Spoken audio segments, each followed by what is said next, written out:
rereading last night, your memoir of your experience in the Holocaust, I hadn't realized that you were in a selection process in one of the camps that was supervised by Mengele, yeah. Dr. Joseph Mengele. Please tell our listeners and viewers what that was like. My friend, remember at that time we Hungarian Jews were criminally neglected by the free world. May 1944, literally days before D-Day, when Washington knew, London knew, Switzerland knew, the Vatican knew what Auschwitz meant, we Jews in Hungary didn't hear about it.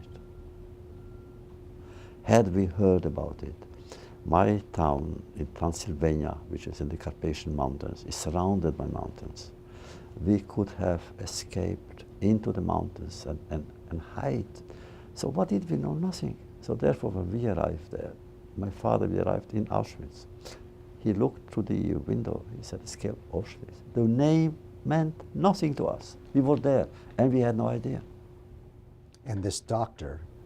Then we came to there, and we stood in line, and then an old prisoner came to the line saying, they will ask you questions. To me, he said, "How old are you?" I said, 15. "Say 18. To my father, "How old are you?" He said, 48 or something. "No, say 30. Because he knew what we didn't know, that those who could work will live. Those who couldn't will die. And as we were staying, and then something strange happened to me. I come from a very religious background, very religious. When I saw these hundreds and hundreds and thousands perhaps of Jews coming from all over Europe, speaking all languages, belonging to all cultures, to all conditions, men, women, children, young and old, learned and ignorant, all are there. I had the feeling this is a messianic event, the ingathering of the final, ultimate ingathering of exiles. The Messiah is coming. I swear to you, that's what I felt. And who came was not a Messiah, but death as Messiah.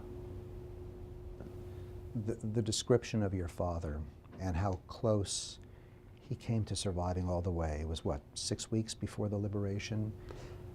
2 months, yeah. And I thought, and there was nothing you could do, and I know that, but I don't know if you want to describe that experience or if we should just refer people to the book, because again, for anybody to have to go through that is beyond my imagination. Look, I wanted to leave when I was in Auschwitz because of my father. I knew that if I die, he would die.